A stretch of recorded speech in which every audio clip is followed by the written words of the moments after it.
Hey, what is up YouTube? It's Malorn here and I'm here with another wonderful video for you guys today. We are currently in my Sultan's Palace and we're on another rare housing item video. I've done quite a few of these and people seem to enjoy them, so I want to be sure to keep up the program, the series. I want to keep it running, especially since there's so much out there that's been unexplored and that people don't know about. And I feel like sharing this knowledge with people is a really important thing. It really helps out.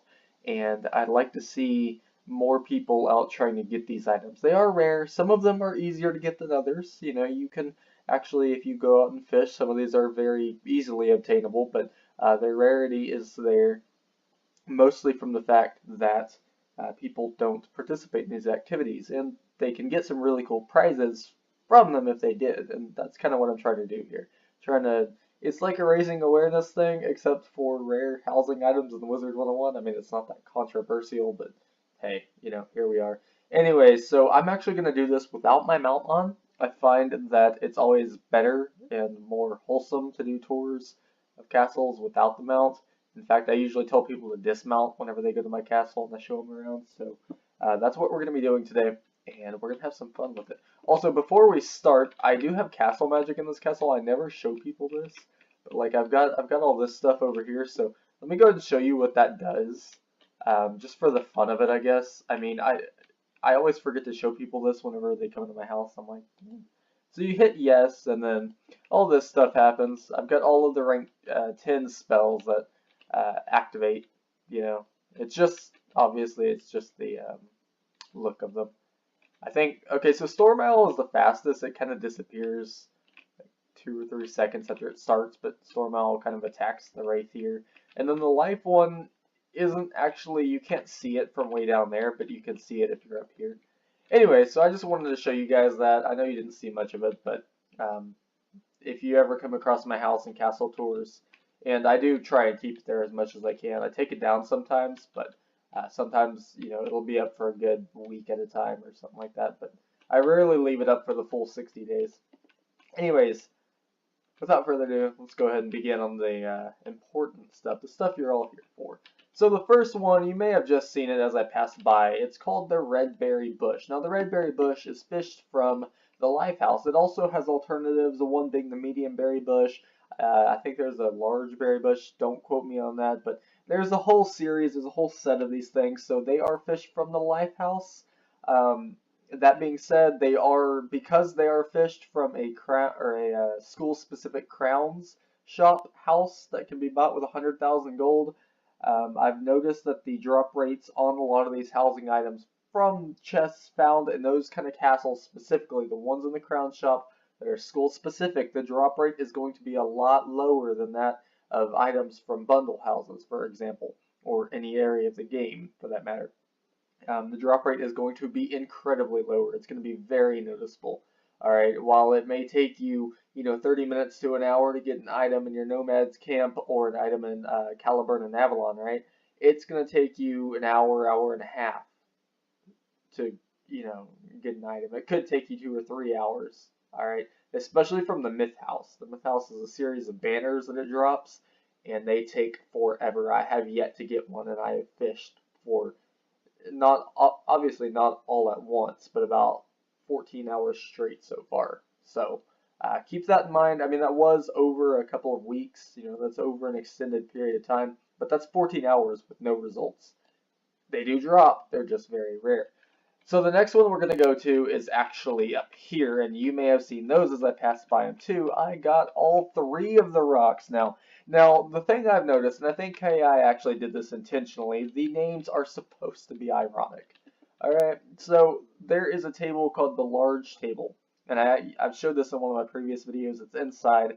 We'll pass by it as we move on to the next item actually, but the large table is actually not big at all. It's not very big. It really isn't. It's small. It comes maybe halfway up your, like your wizard's waistline, and then it's really not very wide and it's not very long. It's a small table, but it's called the large table.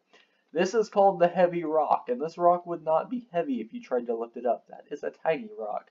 Alright, this one's called the huge boulder. Now, I've noticed with the boulders, their names do kind of fit, but when you picture a boulder, you're not picturing something like that. Alright, my wizard is literally at one point they're about the same size. Actually, no. My wizard, because of the hat, my wizard's a bit taller, but for the most part, it's roughly the same size as my wizard. So there's nothing gigantic about this boulder. That's not a gigantic boulder. The name is purposefully ironic. And then the huge boulder, that's really not big. This should be the huge boulder, right? And then a gigantic boulder should be like, whoa, should be like the size of maybe even just halfway up this tree. So you see right there where the stem meets the actual, or the branches meet the actual leaves and stuff. Right there, that little midline, that would be a gigantic boulder. There's nothing big about that boulder. The next one that we're going to go to is actually inside, I believe. Now this one was kind of fun to track down. It took a while, but the actual chase itself was interesting. I bought this one. It was pretty expensive, but now that I have it, I'm pretty proud of the purchase. So I'm going to go ahead and show it off. It's called the grain sack, or it's called grain sacks. And don't get this confused with another item in the game that sounds very similar. The grain sacks is, it's three sacks of grain, pretty big ones too, that are dropped from the cargo crate in the Polarian shipwreck castle. And as you can imagine, as with a vast majority of housing items that are dropped from these places, what is it? The freaking, wow, I already forgot the name. Jeez. My mind is in like 20 different places right now. The grain sacks are a rare drop. They are. It's pretty interesting too because it's such a plain item. I also don't know if, well, I guess, I mean, if you're, an explorer on a giant ship and you're going, across the world, especially through ice, you'd probably want some extra food. I just don't know if grain is the choice I'd go with. Maybe if you're like a merchant or something. I don't know. I mean, who knows? Supposedly, I mean, isn't the dude from Marleybone, so he should have, I don't know, what are they called? Granola bars? I don't know if that was a thing back in like the freaking, what is that based off of, the 1920s? I don't know if granola bars were a thing back then. Surely there was something similar, but that being said, that is where you get that. It is a rare item, and the chase for it was very exciting. The next one I want to show you is called the Boulder drum. The Boulder drum. I don't know how to pronounce it, but it's a Grub Guardian item that I've been trying to track down for, no, actually months. I was about to say about a month, but it's been months because I started in November of last year. That's how long I've been looking for this. And it turns out that I already had one, and it was in the very back of one of my castles that I'd had for a very long time. It was one of my first castles that I had ever obtained, and it was in the farthest, darkest, smallest little cranny it could possibly be in. It was like it was intentionally hiding there. It had gotten up, crawled away, and found the little cranny and decided to just stay there and hide from me for all this time. And I passed by it so many times, even whenever I knew what its value was. Like whenever I first got it, I'm fairly certain I had no idea what I had just bought from the bazaar. But even whenever I knew that it was rare, that it was Grub Guardian, I kept passing it. I knew what it looked like and everything, but it's like my mind purposely skipped over it. Anyways, there it is in all its glory. I mean, it's very anticlimactic, but the Grub Guardian aspect of it, in and of itself, kind of gives it its mystique. Right, a lot of the Grub Guardian items are really freaking ugly. Alright, it's the honest truth about them. They're not very pretty at all. I mean, the Tribal Trifle, for example, the one that I have in here, actually, the Tribal Trifle is another Grub Guardian item, and it looks like, well, that's what that looks like. That's what that is. It's a Tribal Trifle, and it is not the prettiest thing in the world. I mean, I know the theme is very Celestian or Zafarian in this case, and my sense of style is definitely much different than that, but personally, I think it's very ugly. I don't know. I don't want to sound mean there, right? I know KI put a lot of effort into it and stuff, I'm sure, but at the same time, for an item as rare as it is, it comes out very unappealing and very anticlimactic. Unless you're trying to purposely make an island house or you know, you're into island houses or into, you know, the whole Hawaiian situation, tribal situation. You know, personally, I'm not into either of those, so that's just not my style. But for those that are, play some Grub Guardian, hit it up, and you should be able to get it eventually. I mean, it's going to take you a long time, just the way that Grub Guardian housing items work. The next one that we're going to be talking about is actually right here, and you saw me pass it like 20 times. Well, not 20, like 5 maybe. But this is called the carved table and the benches. It's a smaller version of this. That's all it is. Except, personally, I think the fact that it's smaller makes it much nicer. Also, the fact that it's fished from Avalon, it's fished from Calaverne, but it is one of the lowest drop rate fished items there. So if you get it in your first chest or your second chest, or you know, even in your first 10 or 20, you're a pretty lucky dude or chick, whichever. You know, you are lucky. That's just a matter of fact. If you get it that early, you are lucky. Very lucky. Alright. As I am stuck in my candelabra here. Okay. Put that back up real quick. As opposed to a lot of the other items that you can get from the Avalon fishing chests, that's one of the ones with the least, you know, the lowest drop rates. And it's kind of unfortunate because it is a nice item, but at the same time, I understand why KI would do that. Look at it. You know, all of the furniture items in general from Avalon fishing are pretty rare. I mean, most of them are tables. There's only 2 of them that I know of, honestly, but I've got both of them in this castle. But they all seem to have very low drop rates. I think the furniture in general probably have the lowest. The next one is actually right over here. It's called the Beeswax Candles. Now the Beeswax Candles have 2 available locations of obtainment. You can get them from Grub Guardian, or you can get them from fishing in the Sun Palace. Now the Sun Palace, for those of you who aren't aware, or maybe you haven't been in the game too long, so you're not, you know, you don't have that much experience with retired bundle houses. The Sun Palace is a castle that's been retired for a very long time, but you know, even the retired castles have fishing. KI made sure to do that. They all have their unique chest drops and stuff. And the Beeswax Candle is one of the ones you find in the Sun Palace. It comes from a fishing chest. Personally, I've never fished in the Sun Palace before, but I got this from the bazaar. If you do fish there, keep in mind it's very Zafarian themed. That's quite literally the theme of the castle. Also, I'm not sure where it is because it's been a while since I've been in one of those castles, but there is a hidden giant like gorilla that gives you prizes. That's the prize holder of the castle, like the genie of the Sultan's palace, and you know, the cargo crate of the Polarian shipwreck, the sarcophagus of the Darkmoor Manor. That's what that is. It's a giant gorilla, and he's eating a banana, so he shouldn't be hard to notice. He's like King Kong sized. I'm not even kidding, but the prizes aren't all that good. They're very akin to the ones in the Sultan's Palace. It's just like small treasure cards. I think they updated all of the retired ones to maybe drop some low-ranking jewels. Again, no quoting me on that, but fairly certain. Anyway, so that's where you can get that. It's an item that's been a while, you know, it's been around for a while. I used to have a crap ton of them, but nowadays I never see these, almost ever. People used to sell them all the time. I think that's when Grub Guardian was still very popular. So it's one of the more common Grub Guardian drop items, but people don't really play Grub Guardian anymore in general. So it's definitely gone down in availability, and it's definitely considered a rare item nowadays. The next one I want to show you is a crafted item, and I know that people may think, okay, well, you know, crafted items are kind of available to everyone, right? You're right to a certain extent. Crafted items in Chrysalis and crafted items in Imperia, as far as housing goes, are very difficult to craft. The Chrysalis, the difficulty is more in the general price of the recipes. They're very expensive gold-wise.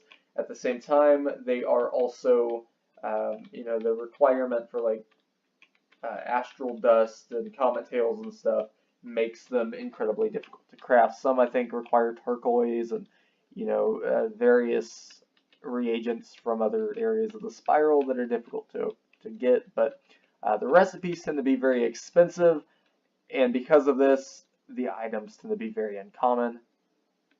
even going so far as to say that they're ultra rare. And I only use ultra rare for items that are like this over here. Alright, most of the items on this table are items I would call ultra rare.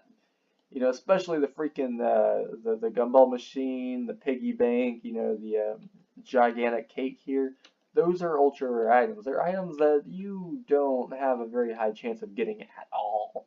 Like, you've got to know people to get these things, or be very lucky and snag one from the bazaar. Most likely snagging one from two people doing a trade, but point being, you have to be a very lucky person to get it. That's how uncommon these are. Like, if you saw a Hermes Fire in the bazaar, I want you to go ahead and tell me how many of you would actually realize where this item came from, what it was. You know, how many of you would buy it thinking, oh, well, this is, you know, a super new item, you know, I've never seen this before. I guarantee you a vast majority of you would. Absolutely. I mean, I'd put money on that. And the reason is, you know, any crafting recipes past maybe Dragonspire, whenever it comes to housing items, you know, beyond the you know, the Aztec and crafting or crafted housing items for the castle, the treetop getaway, or whatever. No, not the treetop getaway. The freaking tree house. I forgot the name of it, but the items that you need to craft that house, I'm not counting those here because that's a requirement. The chair that you craft in Chrysalis, not counting that. First off, that recipe is cheap as heck, and it takes like 10 minutes to craft. I mean, it's easy as pie. Alright. And then the obvious other ones are the housing items for the Celestial Observatory. Those I'm not counting here. It's just, you know, the various ones from Mirage, Imperia, Chrysalis. These items are not items that many people know about. And some of them are really cool. Like, really, really cool. I'll probably actually do a full video on crafted items. I won't make all the crafted items, but like, I'll go to the different vendors and stuff and show you what there is. There's some really neat ones that, you know, when people are running through these areas, they pass by the, you know, the furniture crafting vendor without realizing just how cool some of that stuff is, if they'd put the time and effort into it, obviously. Anyways, so that was kind of preachy. There are a couple of more, and these are both fished. Now, this item right here is called the tattered fox rug. The tattered fox rug is fished from Caliburn, as is the fruit bat rug. Now, I got these items from a trade. I didn't fish for these items. The reason is because when I was fishing in Avalon and when I was trying to fish for these items, I wasn't able to get them. Like, I'd sit there for hours and hours and hours and I got nothing. So I did kind of lose, you know, all of my morale in the process. So I kind of gave up on them and started trying to find other avenues for obtaining them, especially since I had pretty much obtained a vast majority of the collection already. I just needed 2 more items, and these 2 rugs here were it. So I figured, you know, I already put a lot of work, a lot of time, a lot of effort into this. I might as well, you know, go the easy route with a couple of them. It couldn't hurt. So that's what I did. They were, I paid like 30 imp hours each for them, so it was 60 imp hours total. But my point is that if you do try and fish for these, this one you might get within the first 10-20 fishing chests if you're super lucky. This one, on the other hand, its drop rate is insane. I'd even go as far to say as the tattered fox rug. Its drop rate is most likely the same as this table in here. I mean, I'm not even kidding, because I couldn't get either of them whenever I fished. And like I said, I put a crap ton of hours worth of fishing into that. For Avalon fishing, in total, I probably put, oh lord, 32, 33 hours total for it. I mean, it was a lot of fishing. I know that for sure. I used a crap ton of energy elixirs. I mean, it was insane, but 32, 33 hours, and I didn't get either of these. Just think about that. Think about putting 32, 33 hours into something and you don't get the full set. You know, and it's housing items, right? So that does, I mean, it's not the first time that we've all put that kind of time, that kind of effort into farming for things. But generally, when we do put that kind of time and that kind of effort into farming for things, that is what tells us that these items are like ridiculously rare. It's what tells us, hey, by the way, the drop rate on this item is most likely going to be a lot lower than, the one on that item over there. I know they're obtained from the same place, you get them the same way, but they clearly do not have the same drop rate. And that's just generally how you can tell. And those items are the ones you want to go after. It's funny too, because that's just kind of how collecting and getting rare stuff works. Like the harder items are the ones that people actually want to go after. It doesn't matter if the item looks cool or if it's more fashionable. Maybe if you're trying to sell it, maybe if you're trying to get gold or something and you want to sell it in the bazaar. I don't know what people do with their housing items all the time, but 9 times out of 10, if you're a collector, it doesn't matter if it's the ugliest thing in the world. You're going to put a lot of time and effort into it. And you're going to put more time and effort into it, than an item that looks really freaking awesome, but is hardly even worth being called rare. Not even uncommon even, right? And that's just kind of how it is. I mean, like I said, it could be super ugly. It could be like this right here. The only reason I even have this in my castle is because it's the only way that I could get Dworgen in the freaking picture. I mean, I really don't like this. I don't like it at all. The other pictures on it are pretty cool. I like the fact that it came with that, but I don't like, I don't know. It's weird.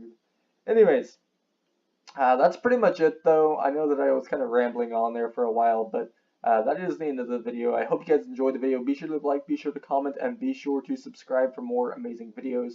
My next video will not be on rare housing items. I'm going to be taking a pretty extensive break from that. The series will continue, especially since, I'm so good at getting these items to begin with. I've got connections, and obviously I know how to go out and get them myself if someone can't sell them. And the activities themselves I personally enjoy, astrology, fishing, all these things. So it's easy for me. I can imagine why it would be pretty difficult, pretty complicated for some other people, but like I said, because of those various factors, obviously I will continue the series until I run out of ideas, pretty much, or until I hit a dead end. And even then, once that dead end goes away, I'll start it back up. So I just need to take a break for now. The next video will most likely be another video like my why Grizzleheim is, supposedly impenetrable video. So it'll be another Wizard101 explained video, which is what I named the series. Either that or it could be a theory video. And I also have plans to start a questing series. I know that a lot of channels have done that already, but I figured it really couldn't hurt to do one of my own. I probably won't go full out with a crap ton of wizards on it. Probably just start one from the beginning and go all the way up, and then, once I have them at max and all the gear and stuff, I'll probably stop there. Personally, I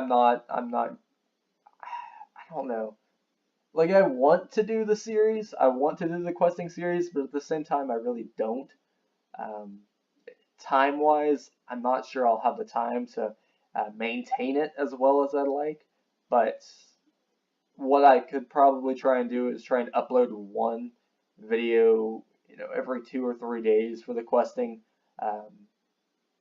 but it won't be a daily upload kind of thing, What I'll probably do for the questing is I'll do 1 hour or 40 to 50 minute videos each for the questing, the playthroughs and stuff like that, to make sure that I can get a decent amount in the video done, and then at the same time, still make sure that I have time for other things. So that's just kind of how that's going to work out. Anyways, like I said, I hope you guys enjoyed the video. Be sure to leave a like, be sure to comment, be sure to subscribe, drop your opinion down there about the questing series, drop your opinion about the rare housing items. And also, since I seem to have gotten a lot of good praise on my last Wizard101 explained video, please, be sure to drop a comment suggesting some possible topics for me to discuss there as well. I'm looking forward to your responses. You guys have a great day.